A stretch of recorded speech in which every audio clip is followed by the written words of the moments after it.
4,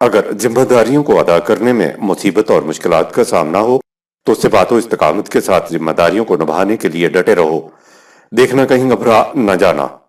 اگر نظام خداوندی میں حقوق و فرائض سے ہٹ کر زندگی بسر کی تو زمانہ اس پر شاہد ہے کہ ان الانسان لفی خسر۔ سورہ 103 آیت 2۔ تواصی بالحق اور تواصی بالصبر کا فریضہ ادا کرنے کے لیے معاشرے کے افراد کو جماعت بنانا ہوتی ہے۔ اگر معاشرے میں تواصی بالحق اور تواصی بالصبر نہ ہو تو افراد معاشرہ کی ایک بھیڑ، کراؤڈ تو ہوگی، وہ قوم، ملت یا امت نہیں بنتی۔ ہو سکتا ہے کہ وہ حیوانات کی طرح گروہوں میں زندگی بھی بسر کریں لیکن وہ امت نہیں بنیں گے۔ تواصی بالحق اور تواصی بالصبر کا فریضہ انفرادی نہیں ہے، اس کو اجتماعی طور پر ہی سر انجام دیا جا سکتا ہے۔ ایسے معاشرے میں افراد خود بھی عائد فرائض کو سر انجام دیتے ہیں اور دوسروں کو بھی تلقین کرتے ہیں اور ساتھ ہی نہ گھبرانے کی بھی تاکید و تلقین کرتے رہتے ہیں۔ صدق اللہ العظیم۔